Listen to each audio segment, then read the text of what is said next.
하나님의 말씀은 로마서 9장 19절에서 33절까지 말씀입니다. 로마서 9장 19절에서 33절까지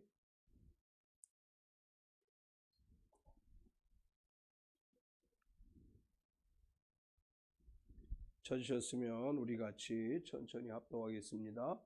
혹 내가 내게 말하기를 그러면 하나님이 어찌하여 허물하시느냐 누가 그 뜻을 대적하느냐 하리니 이 사람아 내가 누구이기에 감히 하나님께 반문하느냐 지음을 받은 물건이 지은 자에게 어찌 나를 이같이 만들었느냐 말하겠느냐 토기장이가 진흙 한 덩이로 하나는 귀 있을 그릇을 하나는 천 있을 그릇을 만들 권한이 없느냐 만일 하나님이 그의 진노를 보이시고 그의 능력을 알게 하고자 하사 멸하기로 준비된 진노의 그릇을 오래 참으심으로 관용하시고 또한 영광 받기로 예비하신 바 긍휼의 그릇에 대하여 그 영광의 풍성함을 알게 하고자 하셨을지라도 무슨 말을 하리요 이 그릇은 우리니 곧 유대인 중에서뿐 아니라 이방인 중에서도 부르신 자니라.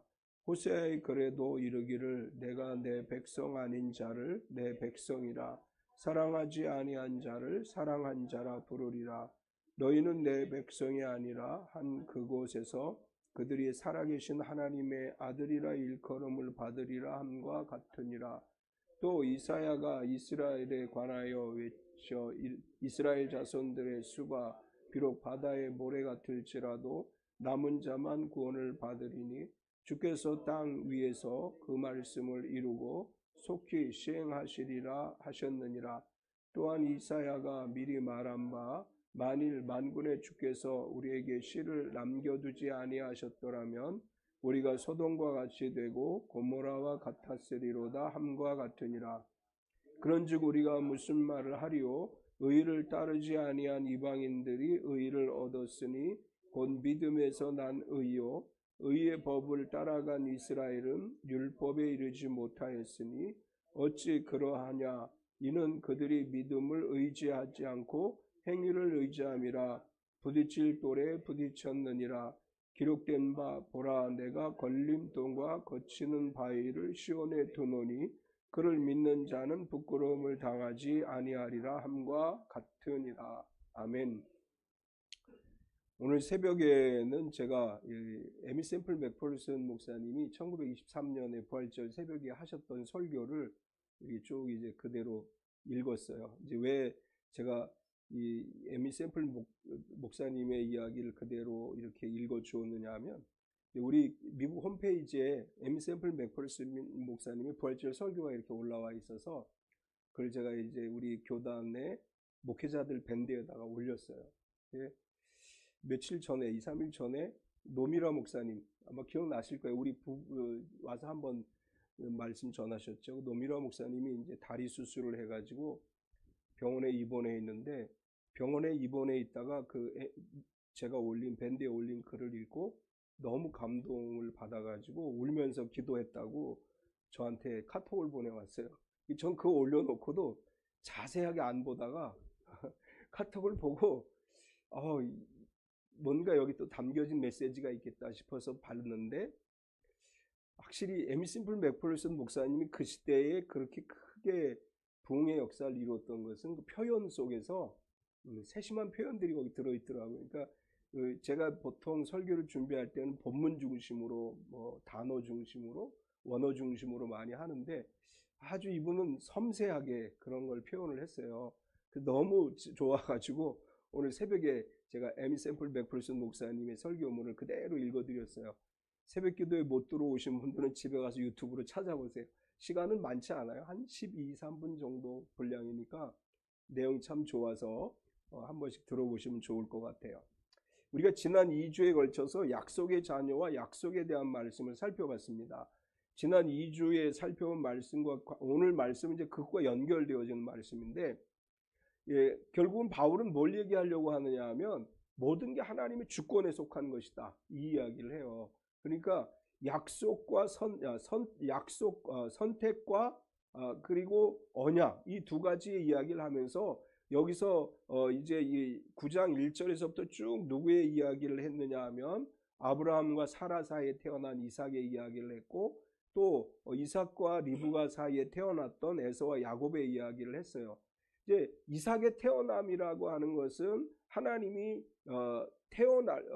아브라함과 사라가 아이를 낳을 수 없음에도 약속하셨고, 약속하신 대로 오래 참고 기다렸더니 하나님이 이삭을 주셨다.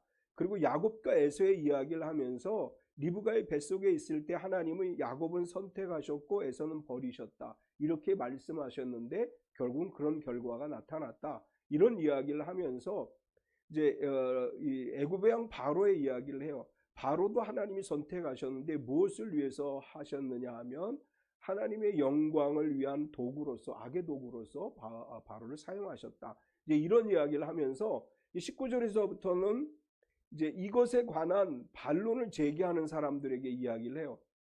그럼 에서의 입장에서 보면 되게 억울하잖아요. 내가 뭐 태어나기도 전에 하나님이 너는 내가 버렸다라고 얘기하셨다면 에서의 입장에서는 그건 분명히 억울한 거예요. 그래서 그런 사람들이 질문을 갖고 질문하게 될 때 과연 그것을 어떻게 대답할 것인가, 이제 그거에 대한 이야기를 바울이 오늘 우리에게 들려주고 있습니다. 우리가 이 땅을 살다가 보면 때로는 우리가 하나님을 원망하고 불평할 때가 있어요. 하나님 왜 내 기도를 안 들어주시고 나 지금 왜 이런 처지에 놓이게 했습니까? 우리가 계속 하나님을 원망할 때가 있어요. 근데 바울은 이런 우리의 현실 속에서 뭘 얘기하려고 하느냐 하면 나의 인생의 주권은 하나님께 있는 것이다. 내 인생은 내게 아니야, 하나님의 거야, 이런 얘기를 하시는 거예요.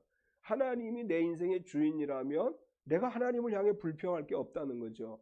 내 인생이 내 것이라고 생각하기 때문에 하나님을 원망하고 불평해요. 근데 하나님이 내 주인이시고 하나님 뜻대로 내 인생이 이루어진다고 하면 결국 내가 불평할 것도 원망할 것도 없다.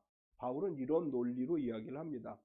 또 이제 이수대인들을 향해서도 이야기해요. 너희가 선민이라고 생각하는데 너희 선민들 중에 구원받지 못한 사람이 있을 것이라고 바울이 이야기하는 것에 대해서 말도 안 되는 소리다. 우린 선민인데 왜 우리는 구원받지 못하느냐. 이것에 대해서 바울이 이야기해요. 주권이 하나님께 있기 때문이다. 우리가 믿음으로 살면서 가져야 될 분명한 믿음의 자세는 내 삶의 모든 주권은 하나님께 있다는 거예요. 하나님이 나의 주인이셔요. 이 믿음만 있으면 우리가 어떤 어려움도 이겨낼 수 있습니다. 그래서 오늘 말씀의 제목을 하나님의 주권이라고 하는 제목으로 말씀을 나누려고 하는데, 오늘 말씀 안에서 바울은 첫 번째로 이렇게 얘기해요. 하나님께 주권이 있다, 이렇게 말을 합니다. 이제 아브라함과 사라와의 사이에서 태어난 이삭의 이야기라든지 또 이제 이삭의 두 아들 야곱과 에서에 관한 이야기, 바로의 이야기, 이런 이야기들을 하면서 결국은 이 모든 것들을 무엇으로 이해해야 되느냐 하면 하나님의 주권으로 이해해야 된다.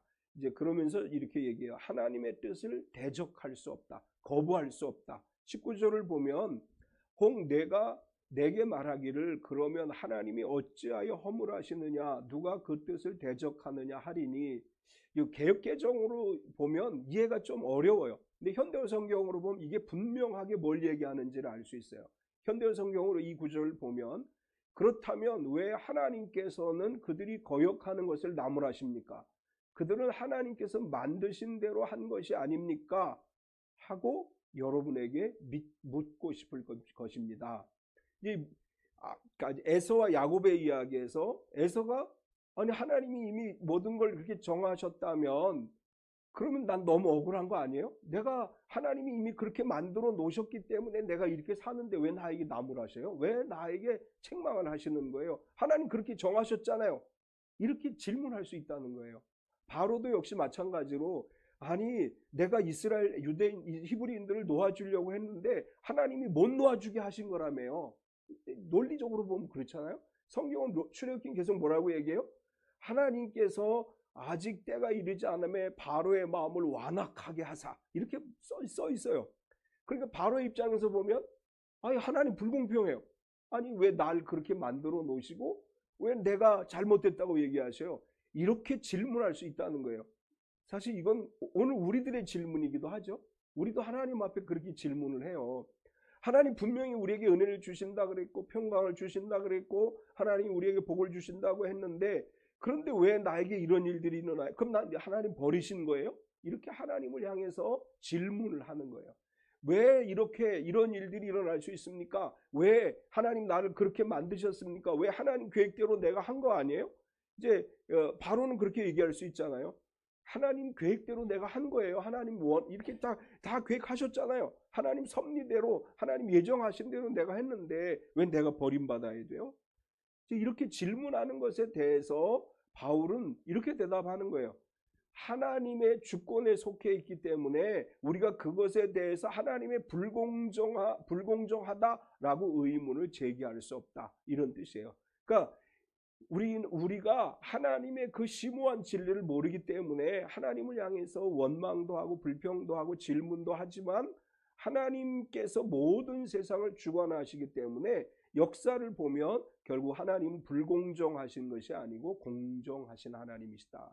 그리고 누가 그 뜻을 대적하느냐 이 말은 이제 뜻이라고 하는 것의 의미가 뭐냐면 이제 헬라어로 블레마라고 하는 단어를 쓰는데 무엇을 희망하다 이런 뜻이 아니고 이루어지기로 작정되어진 것이라는 뜻이에요. 하나님이 이루시기로 한 것을 그 뜻이라고 하는 말로 여기서 표현을 했어요. 그 뜻이라고 하는 이 말, 하나님이 이루시기로 이미 정하신 것을 누가 대적할 수 있겠느냐? 이제 이렇게 바울은 질문을 하면서 누구든지 우리가 하나님의 뜻을 거부할 수 없는 것이다.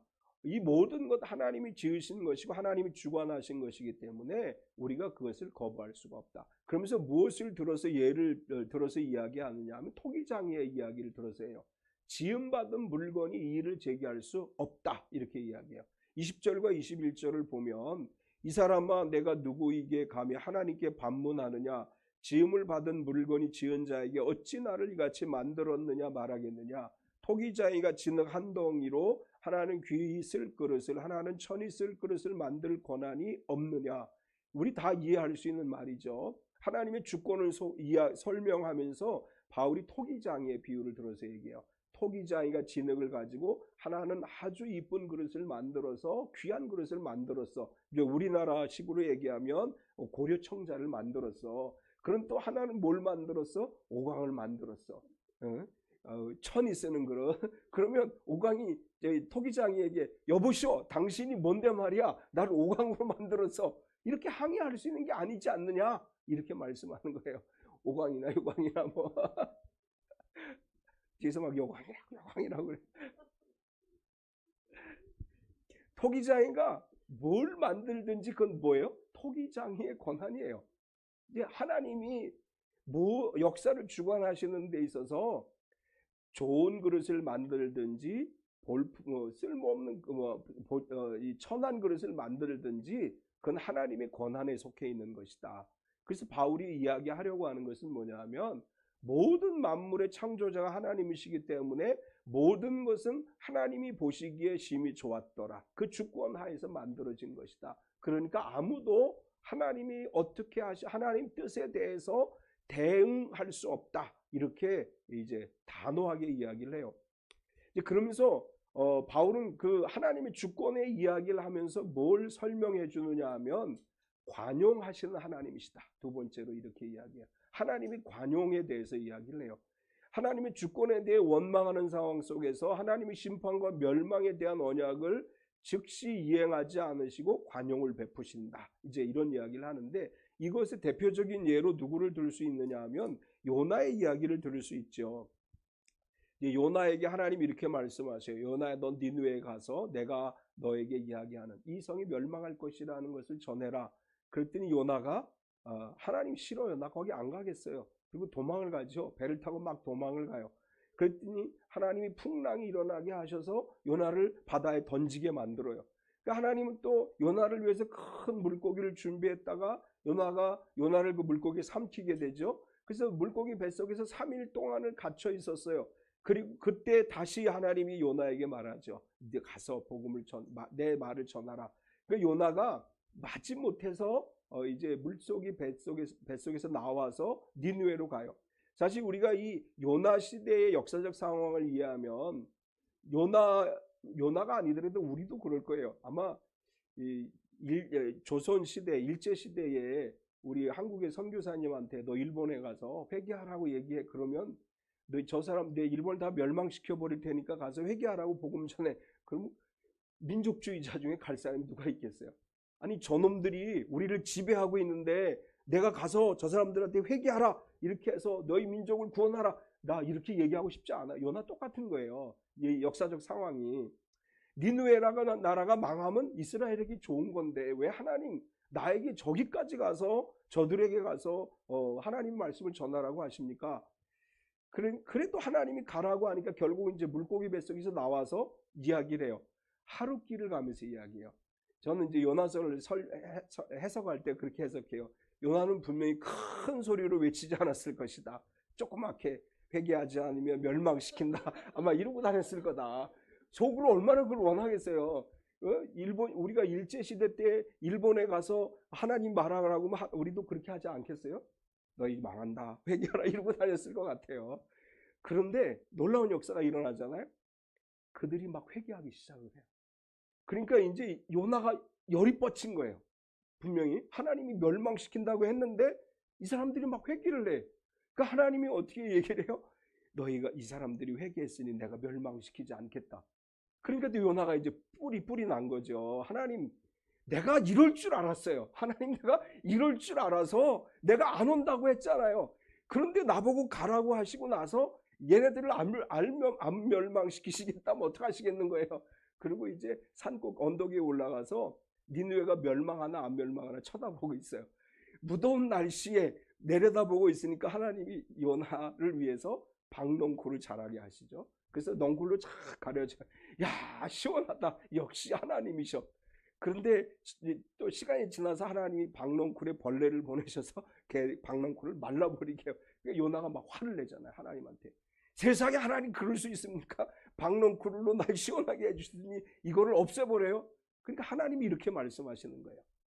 자, 요나서 4장 9절 11절까지를 제가 보겠습니다.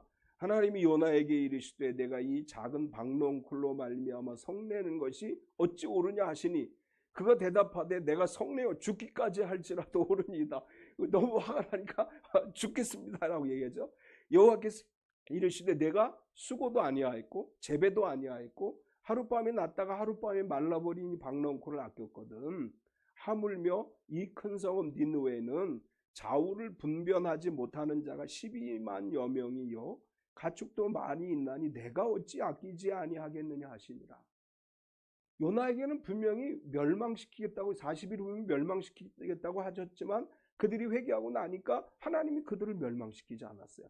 그 요나가 화를 내니까 야, 너 그까지 박넝쿨 하나 갖고도 화를 내지? 근데 여기 12만 명이 있어. 내가 어떻게 이 영혼들을 다 멸할 수가 있겠니? 하나님의 긍휼하심을 말씀하시는 거예요. 하나님은 긍휼히 여기시는 분이시고 자비를 베풀어 주시는 분이에요. 하나님 우리에게 관용을 베풀어 주시고 언제나 용서하시는 분이에요. 이 말을 지금 이제 바울이 하고 있는 거예요. 하나님을 향해서 우리가 원망할 수 없다. 그런데 하나님은 우리를 향해 관용하시고 긍휼히 여기시고 우리를 참고 기다려 주시는 분이다. 그러면서 뭐라고 바울이 이야기하느냐 하면 오래 참아 주시는 하나님이시다. 이렇게 이야기를 해요.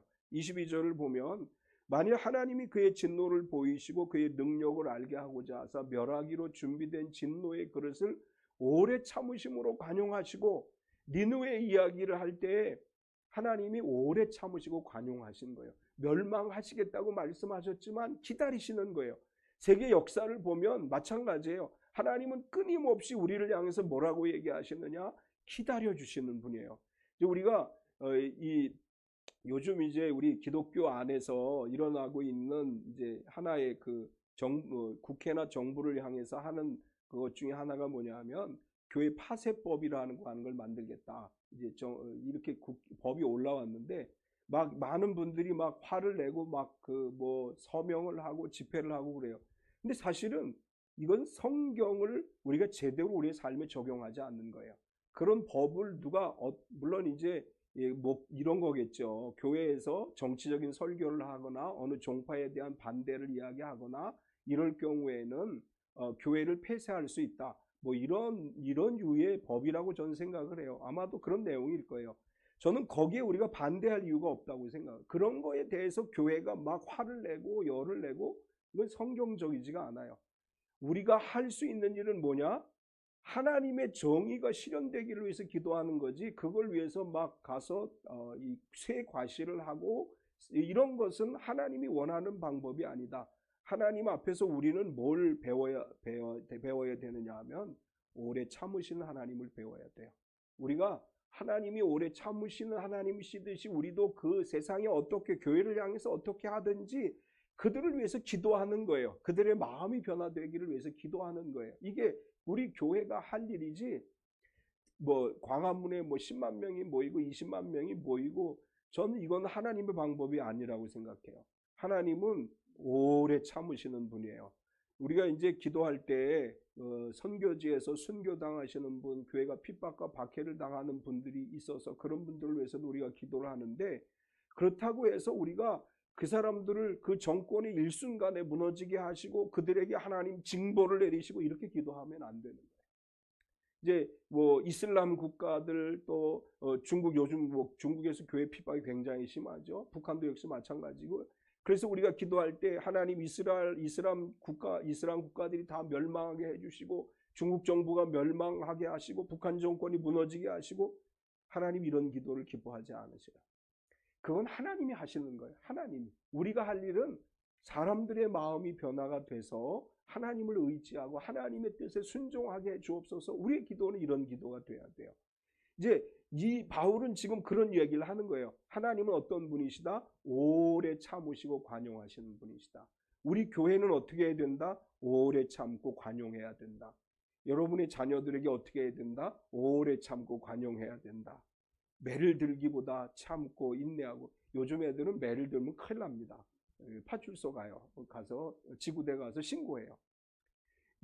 우리가 끊임없이 가져야 될 마음의 자세는 오래 참고 관용하는 마음이야. 이게 아버지의 마음이에요. 그 다음에 또 뭐라고 얘기하냐면 하나님의 오래 참으심으로 영광의 풍성함을 알게 하신다. 23절을 보면 또한 영광 받기로 예배하신 바 긍휼의 그릇에 대하여 그 영광의 풍성함을 알게 하고자 했을지라도 무슨 말을 하리요. 22절에서 하나님은 오래 참으시고 관용하시는 분이시다. 그리고 23절에서 그 과정을 통해서 영광 받기로 예배하신 바 긍휼의 그릇에 대하여 그 영광의 풍성함을 알게 하고자 했을지라도 무슨 말을 하리요. 이건 무슨 얘기냐면 오래 참고 기다리게 함으로 인해서 결국은 영광의 풍성함에 참여하게 된다. 이런 의미의 이야기예요. 우리가 이 영광의 풍성함에 참여하기 위해서 우리가 기다림이 필요하다고 하는 것입니다. 이제 이 영광의 풍성함을 알게 하신다는 말을 두 가지 의미로 해석할 수 있는데, 첫 번째는 이런 의미가 있어요. 앞에서 언급한 진노로 멸하시고 예비된 사람들에게 대하여 오래 참으시는 것은 그들이 하나님의 영광을 풍성하게 참여하게 되기를 바라는 마음이다라는 의미로 해석할 수 있어요.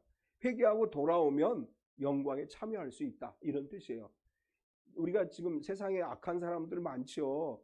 그 악한 사람들이 있다 할지라도 그들이 하나님께 회개하고 돌아오기를 기다리고 돌아오도록 기다리는 마음이 아버지의 마음이고, 회개하고 돌아오면 하나님이 영광의 풍성함에 참여하게 하신다, 이런 의미고, 두 번째는 하나님께서 은혜를 주시고 복을 주시기로 약속하신 사람들이 그 영광으로 풍성함에 참여하게 되기까지 기다리게 하신다, 이런 의미가 있어요. 이제 이건 우리가 믿음의 사람들, 믿음의 조상들의 이야기에서도 알 수 있죠. 야곱이 하나님의 영광에 참여하게 되리라고 하는 이 언약을 이미 받았지만 그것이 이루어지는 데는 어느 정도의 시간이 걸려요? 최소한 21년의 시간이 걸리죠. 아브라함이 야곱이 가나안을 떠나서 밧단 아람에 가서 몇 년 만에 돌아와요? 21년 만에 돌아오잖아요. 그리고 나서 그 시간이 지난 다음에 그 영광에 참여할 수가 있었어요. 하나님이 약속하자마자 곧바로 하나님이 어떤 역사를 이루신 것이 아니고 기다림과 인내함 속에서 하나님이 그런 일들을 이루셨어요. 아브라함과 사라의 이야기도 마찬가지죠. 아브라함에게 내가 지시하는 곳으로 가라 하실 때가 75세였었어요. 그리고 아브라함이 이삭을 낳았을 때가 100세였어요. 그러니까 이 약속의 말씀이 이루어지는데 필요한 시간, 기다림의 시간이 25년이라고 하는 시간이 있었다고 하는 거예요. 하나님을 원망하면서 사실은 이제 우리가 이렇게 살다가 보면 하나님에 대해 원망이 생기죠. 아브라함의 이야기에서 보이잖아요. 아브라함이 하나님이 아들을 주시겠다고 약속했는데 기다려도 안 주셔요. 그러니까 이제 이번에는 사라가 이렇게 얘기하죠. 여보, 난 도저히 아이를 못 낳는 것 같아. 그러니까 이제 하갈을 통해서 아들을 낳아. 그래서 하갈을 통해서 누구를 낳아요? 이스마엘을 낳죠. 하나님께서는 분명히 하갈을 통해서 주신다고 안 했음에도 불구하고 아브라함과 사라 마음에 믿음이 식어지거나 원망하는 마음이 생긴 거예요. 그래서 이제 이스마엘을 낳았어요. 근데 하나님 또 아니다라고 얘기하시니까 그 다음에는 하나님 그냥 우리한테 이렇게 오랜 시간 동안 기다리라고만 말씀하지 마시고 여기 다메섹 사람 엘리에셀이 있잖아요. 이 얘를 내가 양자 삼을 테니까 하나님 그냥 인정해 주세요. 하나님 또 아니라고 그래요. 그래서 결국은 하나님이 이삭을 주셨잖아요. 야곱의 이야기도 마찬가지죠. 형 에서를 통해서 밧다나람으로 갈 때 라반이 성경에 보면 몇 번 약속을 어겨요? 10번이나 어겨요. 10번이나 약속을 어겼다라고 이야기하고 있어요. 그럼에도 참고 인내하고 기다리던 중에 하나님께서 그 영광에 참여하게 하셨어요. 요셉은 17살에 꿈을 꾸었습니다.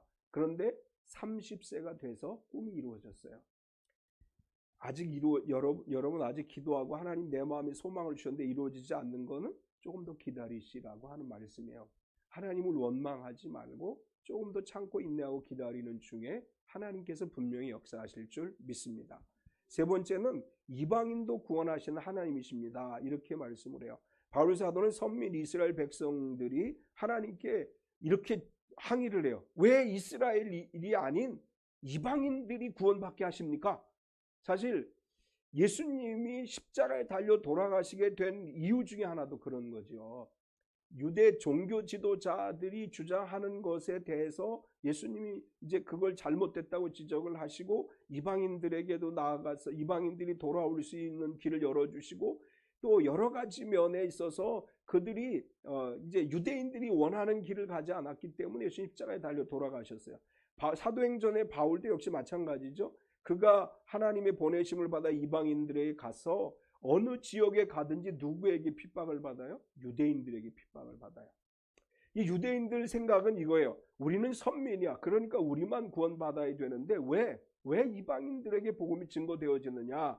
이제 이렇게 이야기하는 것에 대해서 바울은 하나님의 주권에 의해서 이방인도 구원받는 것이다. 이렇게 이야기하면서 이런 표현을 썼어요. 사랑하지 아니한 자를 사랑한 자라고 부르셨다. 25절을 보면 호세아의 글에도 이르기를 내가 내 백성 아닌 자를 내 백성이라 사랑하지 아니한 자를 사랑한 자라 부르리라. 이렇게 바울이 이야기해요. 호세아 2장 23절을 보면 내가 나를 위하여 그를 이 땅에 심고 긍휼히 여김을 받지 못하였던 자를 긍휼히 여기며 내 백성 아니었던 자에게 향하여 이르기를 너는 내 백성이라 하리니 그들은 이르기를 주는 내 하나님이시라 하리라 하시니라. 내 백성이 아닌 자, 내가 사랑하지 아니하는 자를 사랑한 자라 부르신다. 이것은 뭘 얘기해요? 이방인들을 얘기하는 거잖아요. 유대인들은 하나님의 사랑받는 자들이었어요. 그런데 이제 호세아의 예언처럼 예수 그리스도를 통해서 이방인들에게 구원받는 길을 열어주셨기 때문에 이방인들이 사랑받지 않는 자들이 사랑하는 자라고 부름을 받게 됐어요. 그래서 교회로 들어와서 예수님을 믿고 구원받는 성도가 됐어요. 그게 유대인들이 불평을 하는 거죠. 아니 왜 유대인도 아닌데 저 사람들을 하나님 구원받게 하십니까? 우리가 신앙생활 오래 하다 보면 때때로 이런 오류에 빠질 수 있어요. 우리가 선택된 사람들이다. 이제 예정론적인 신앙을 갖게 되면 아니 하나님 저 사람 버리기로 된 사람이잖아요. 근데 왜 하나님 사랑을 받는 사람이 됐어요? 라고 우리가 원망할 수 있어요. 이런 것에 대해서 바울은 이렇게 얘기해요. 하나님은 원래 사랑하던 사람이든 사랑하지 않던 사람이든 그리스도 안에서 사랑받을 자가 되게 하신다. 이렇게 말씀하셨습니다. 우리 세상 밖에 교회를 핍박하는 사람들, 교회를 향해서 손가락질하는 사람들, 이런 사람들에 대해서도 열린 마음을 가지고 그들이 주님께 돌아오기를 기다려야 돼요. 왜냐하면 주님은 그들이 돌아오기를 열린 마음으로 기다리셔요. 그래서 바울은 계속 이렇게 표현해요. 이방인들도 믿음으로 의롭다함을 받았다. 이렇게 말해요. 30절을 보면 그런즉 우리가 무슨 말을 하리요? 의를 따르지 아니한 이방인들이 의를 얻었으니 곧 믿음에서 난 의요. 결국은 뭐냐? 이방인들은 하나님이 사랑하지 않는 사람이라고 너희가 생각했지만 믿음을 가지면 하나님이 의롭다고 인정을 해주시고 하나님이 사랑하는 자라고 부르신다. 우리가 예수님을 믿고 의지하며 하나님 우리를 향해서 이렇게 말씀하세요. 나의 사랑하는 자야. 이렇게 말씀하세요. 하나님은 우리를 사랑하시는 분이십니다. 우리가 믿음으로 주님 앞에 나아갈 때 하나님 우리를 사랑하시고 우리를 버리지 않으셔요. 결국 바울이 이야기하려고 하는 것은 출신이 아니라 믿음에 의해서 모든 것들이 결정되어진다. 내가 어떤 출생 성분을 가졌느냐가 중요한 것이 아니라 내가 어떤 믿음을 가졌느냐가 중요한 것이다. 이제 마지막으로 이렇게 얘기를 합니다. 행위를 의지하는 사람들은 버림을 받는다. 31절에 33절까지를 보면 의의 법을 따라간 이스라엘은 율법에 이르지 못하였으니 어찌 그러하냐. 이는 그들이 믿음을 의지하지 않고 행위를 의지함이라. 부딪힐 돌에 부딪혔느니라. 기록된 바 보라 내가 걸림돌과 거치는 바위를 시온에 두노니 그를 믿는 자는 부끄러움을 당하지 아니하리라 함과 같으니라. 이것이 이제 9장의 결론이에요. 여기 이 세 구절 안에 믿음이 아닌 율법의 행위를 따르는 자들은 결국 다 멸망한다. 왜냐하면 율법으로 완전히 의롭게 될 사람이 없기 때문이에요. 율법을 완벽하게 지킬 수 있는 사람은 세상에 존재하지 않아요. 그렇기 때문에 율법은 결국 뭐가 같으냐? 부딪히는 돌과 같은 것이다. 율법의 행위로 의롭게 되리라고 생각하는 사람은 부딪히는 돌에 부딪히는 것과 같다. 이렇게 말하면서 결국 그런 사람들은 자기 자신이 믿음으로 의롭게 된다고 하는 잘못된 인식을 가지고 삶으로 인해서 결국 버림받게 되지만 어떠한 상황 속에서도 믿음이 변치 않고 오직 하나님을 향한 믿음으로 살아가는 사람들은 부끄러움을 당하지 아니할 것이다. 이렇게 말씀합니다. 예수 그리스도가 부활하셨어요.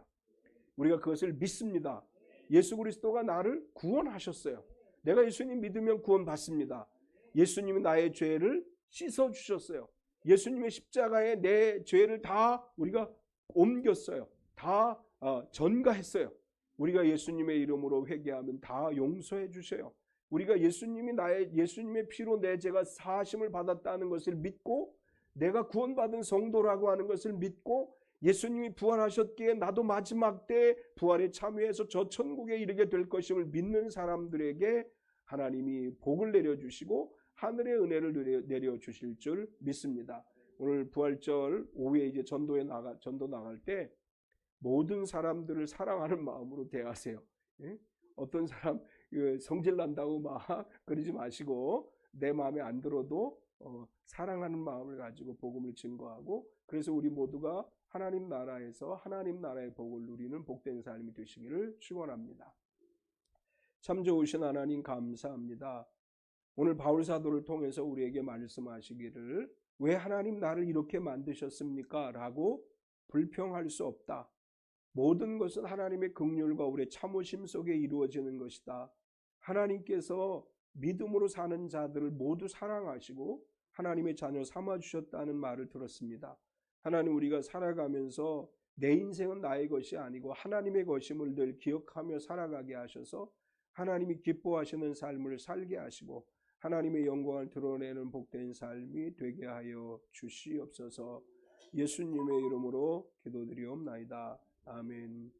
바로 축도할게요. 지금은 우리 주 예수 그리스도의 은혜와 독생자 예수님을 우리에게 보내주신 하나님 아버지의 지극하신 사랑하심과 성령님의 내주 충만하시며 교통하시는 은혜가 거룩하고 복된 날 주님 앞에 나와 기쁨으로 예배하고 말씀으로 은혜 받고 세상을 향해 나아가는 우리 모든 성도들 머리 위에 영원토록 함께 하시옵기를 간절히 축원하옵나이다. 아멘.